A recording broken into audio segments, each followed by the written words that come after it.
നോക്കൂ, യേശുക്രിസ്തുവിനോട് കൂടെ നാം വീണ്ടും ജീവൻ്റെ പുതുക്കത്തിൽ ഉയർത്തെഴുന്നേറ്റ് വരണം. നടക്കണമെങ്കിൽ യേശുക്രിസ്തുവിൻ്റെ നാമത്തിൽ തന്നെ മരിച്ച് യേശുക്രിസ്തു നാമത്തിൽ തന്നെ അടക്കണം. എങ്കിലേ യേശുക്രിസ്തു നാമത്തിൽ ഉയർത്തെഴുന്നേൽക്കാൻ കഴിയുള്ളൂ.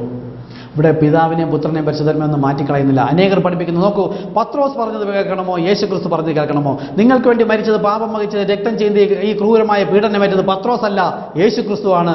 ഇത് ഒരു പൈശാചി, ഇത് വാസ്തവമാണ്. പക്ഷേ ഈ സ്നാനമെന്ന വിഷയത്തിൽ ഇങ്ങനെ പഠിപ്പിക്കുന്നത് പിശാചാണ്. യേശുവിൻ്റെ ഇഷ്ടം അപ്പോസ്തലനെ കേൾക്കണമെന്ന്. അപ്പോസ്തലനെ കേൾക്കാതെ യേശുവിനെ കേൾപ്പിക്കുക എന്നതാണ് ഇന്നത്തെ പുരോഹിത വർഗത്തിൻ്റെ ഉത്തരവാദിത്തം. ആരേൽപ്പിച്ചതാ? പച്ചയ്ക്ക് പറഞ്ഞാൽ വിഷമം ഉണ്ടാവുമോ? ദൈവത്തിൻ്റെ ആത്മാവല്ല. ഇതാ എഫേസ്യർ പറഞ്ഞ ആത്മാവ് ഒന്ന്, ഏക ശരീരമാകുമാറ് നാം എല്ലാം ഏക ആത്മാവിനാൽ സ്നാനമേറ്റിരിക്കുന്നു. ഒരു ഉദാഹരണം പറയാം. അപ്പോസ്തല പ്രവൃത്തി 4:12 ഈ മാളിക മുറിയിൽ 120 പേർ കൂടിയിരുന്ന സ്ഥലത്ത് ദൈവം ഒരു നാമം സ്വർഗത്തിലേക്ക് ഇറക്കി കൊടുക്കുന്നു. സ്വർഗത്തിന് താഴെ മനുഷ്യരുടെ ഇടയിൽ രക്ഷയ്ക്ക് നൽകിയ ഏക നാമം കർത്താവായ യേശുക്രിസ്തു. ഈ നാമം വിളിച്ചു പറയാൻ ദൈവം ഉപയോഗിച്ചത് അന്ന് അവിടെ കൂടിയിരുന്നതിൽ ഒരു വിവരവും വിദ്യാഭ്യാസവും ഇല്ലാത്ത, എഴുത്തും വായനയും പോലും അറിയാത്ത പത്രോസിലൂടെയാണ് ദൈവം സംസാരിച്ചത്. ഈ നാമം മാത്രമേ ഉപയോഗിക്കാവൂ എന്ന്. എന്നാൽ അന്ന് ഈ നാമത്തെ തള്ളിക്കളഞ്ഞത് ആര് എന്ന് മനസ്സിലായാൽ, അവരെ ആരുപയോഗിച്ചു എന്ന് മനസ്സിലായാൽ, ഇന്നും സ്നാനം കർത്താവായ യേശുക്രിസ്തുവിന്റെ നാമത്തിൽ വേണമെന്ന് പറഞ്ഞത് ആരാണെന്നും വേണ്ട എന്ന് പറഞ്ഞത് ഏതാത്മാവിനാലാണെന്നും അവർ ആരാണെന്നും നിങ്ങൾക്ക് പിടികിട്ടും. ബൈബിളിലെ വചനം തന്നു കഴിഞ്ഞാൽ നമുക്ക് മനസ്സിലാക്കിയേ പറ്റുള്ളൂ. ഇല്ലെങ്കിൽ ഞാൻ അവരെ തെറ്റുപഠിപ്പിക്കുന്നു എന്ന് വരും. അപ്പോസ്തല പ്രവൃത്തി 4:12 സ്വർഗത്തിന് താഴെ മനുഷ്യരുടെ ഇടയിൽ രക്ഷയ്ക്ക് നൽകിയ ഏകനാമം കർത്താവായ യേശുക്രിസ്തു. 5 വാക്യം താഴെ 17-18 വാക്യം നിങ്ങളത് വായിച്ചു നോക്കുക. അവിടെ പറയുന്നത്, ഈ നാമം അശേഷം ആരോടും മിണ്ടരുത്. യേശു എന്ന നാമത്തിൽ അശേഷം ഉപദേശിക്കരുത്. അവരെ തർജ്ജനം ചെയ്യണം, ഓട്ടിച്ചു വിടണം. നോക്കൂ, കർത്താവ് യേശുക്രിസ്തു എന്ന നാമം മാത്രം നൽകി അത് ദൂത് വിളിച്ചു പറയുവാനെ ദൈവം ഉപയോഗിച്ചത് ഒരു വിവരവും വിദ്യാഭ്യാസം ഇല്ലാത്ത ജ്ഞാനികളെ ലജ്ജിപ്പാൻ ദൈവം ഭോഷമായതിനെ തിരഞ്ഞെടുത്തു. ബലമുള്ളതിനെ ലജ്ജിപ്പാൻ ദൈവം ബലഹീനമായതിനെ തിരഞ്ഞെടുത്തു. നോക്കൂ, ലോക മനുഷ്യന്റെ ജ്ഞാനം ദൈവത്തിൻ്റെ ഭോഷത്വത്തോളം പോലും വരില്ല. പിന്നെയാണ് മനുഷ്യന്റെ ജ്ഞാനമാണ്. പത്രോസ് വേണ്ട, യേശു മതി. മനുഷ്യന്റെ ജ്ഞാനം എത്ര ഉയർന്നാലും ദൈവത്തിൻ്റെ ഭോഷത്വത്തോളം പോലും വരില്ല. പിന്നെ എന്തിനാ ബുദ്ധി കാണിക്കുന്നത്? ഈ ഭോഷത്വത്തിൻ്റെ പ്രസംഗമാണ് അപ്പോസ്തലൻ പറഞ്ഞതെങ്കിൽ അത് കേട്ട് വിശ്വസിച്ചാൽ ദൈവം നിന്നെ സ്വർഗത്തിലേക്ക് കൊണ്ടുപോകും. ഇല്ലേ? കൊണ്ടുപോകില്ല. അപ്പോൾ അപ്പോസ്തലൻ 4:17-18 പറയാനായിട്ട്, പിശാചാണ് അന്നത്തെ മഹാപുരോഹിതന്മാരെയും ശാസ്ത്രിമാരെയും സന്നദ്ധ സംഘത്തെയും പുരോഹിത വർഗത്തെയും മൂപ്പന്മാരെയും എല്ലാവരെയും ഉപയോഗിച്ചത് പിശാചാണ്.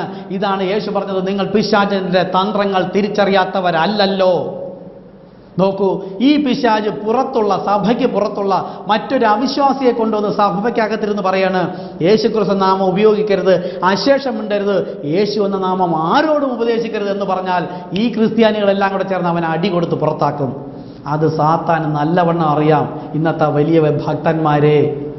അതുകൊണ്ട് തന്നെയാണ് സാത്താൻ അന്നത്തെ മഹാപുരോഹിതന്മാരെയും ദൈവശാസ്ത്രത്തെ, വചനത്തെ തലനാരിഴ കീറി പഠിച്ചിരുന്ന ശാസ്ത്രീയമായി പഠിച്ചിരുന്നവരെ പിശാച് ഉപയോഗിച്ച് ബോധമനസ്സിനെ മന്ദമാക്കിക്കൊണ്ട് പറഞ്ഞത്, യേശുവിൻ്റെ കാലം മുതൽ ഇന്നുവരെയും ഇപ്പോൾ ഞാൻ സംസാരിക്കുന്ന സമയത്തും അതേ പിശാച് ഇന്നും പള്ളിയിലുള്ള അനേകം കോടിക്കണക്കിന് പുരോഹിതന്മാരെയും വിശ്വാസികളെയും ഭക്തന്മാരെയും മക്കളെയും തെറ്റിച്ചുകൊണ്ടിരിക്കുന്നു. യേശുക്രിസ്തു എന്ന നാമത്തിലുള്ള സ്നാനം അശേഷം ഉപദേശിക്കരുത്. ബൈബിളിൽ ഇങ്ങനെ അല്ലാത്തൊരു സ്നാനമില്ല. നോക്കൂ, കൊലോസ്യർ 3:17 പറയുന്നു, വാക്കിനാലോ ക്രിയയാലോ എന്ത് ചെയ്താലും സകലതും കർത്താവായ യേശുക്രിസ്തുവിന്റെ നാമത്തിൽ ചെയ്യുവൻ. സ്നാനത്തിനൊരു വാക്ക് ചോദിക്കുന്നുണ്ട്, അത് കഴിഞ്ഞൊരു പ്രവൃത്തി, അവൻ അടക്ക ശുശ്രൂഷ. ഇത് രണ്ടുകൊണ്ട് കർത്താവായ യേശുക്രിസ്തു നാമത്തിലെ ചെയ്യാവൂ. ഈ ലോകം എങ്ങോട്ടാണ് പോയിക്കൊണ്ടിരിക്കുന്നത്?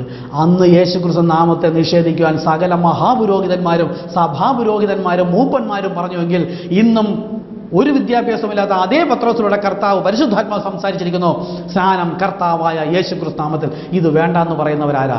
നിങ്ങളിൽ ആരിതിനെ നിഷേധിച്ചാലും ഏത് മാനദണ്ഡം കൊണ്ടുവന്നാലും പിതാവ് നാമമല്ല, പുത്രൻ നാമമല്ല, പുത്രന്റെ നാമം യേശു, പിതാവിൻ്റെ നാമം എന്തെന്നും പരിശുദ്ധാത്മാവിൻ്റെ ആത്മീയ നാമം എന്തെന്നും തുടർന്ന് പറയുന്നതാണ്. ശ്രദ്ധയോടെ ഇരിക്കുക. ഇന്നും ഈ നാമത്തെ തള്ളിക്കളയുന്ന ആരെയും ദൈവം അറിഞ്ഞിട്ടില്ല. നോക്ക്, ഈ നാമം തള്ളിക്കളഞ്ഞിട്ടിരിക്കുന്നവരല്ലേ ഇന്ന് ഭൂമിയിൽ അത്ഭുത, അടയാളം, വീര്യപ്രവൃത്തി, ദർശനം, പ്രവചനം, ദൂത്.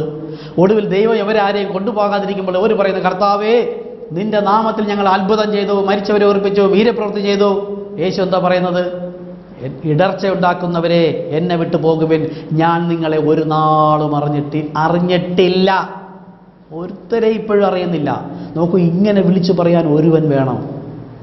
എന്നെ ഇന്ന് എല്ലാവരും വിളിക്കുന്ന ബേൽസബൂൽ തന്നെയാണ്. എൻ്റെ കുടുംബക്കാരും ബന്ധുക്കളും. ഞാനായിരുന്ന ചർച്ചിലും കുറേ കാലം ബന്ധക്കോസിലുണ്ടായിരുന്നു. അതിനു മുമ്പ് കത്തോലിക്ക സഭയിലുണ്ട്, അനേക CSI സഭയിലുണ്ടായിരുന്നു. പല സഭകൾ ദൈവം പല സഭകളിലൂടെ അയച്ച് പല രീതികളും പഠിപ്പിച്ചിട്ട് അവസാനം കളപ്പുരയിലേക്ക് ശേഖരിച്ചു. ഇന്നിപ്പോൾ ഗംഭീരനാദം നിങ്ങളോട് വിളിച്ചു പറഞ്ഞിട്ട് ദൈവത്തിൻ്റെ സന്തതി ഉണ്ടോ എന്ന് ദൈവം അന്വേഷിച്ചു കൊണ്ടിരിക്കുന്നു. യോഹന്നാൻ സ്നാപകൻ്റെ തലവെട്ടി എന്തിനാണ്?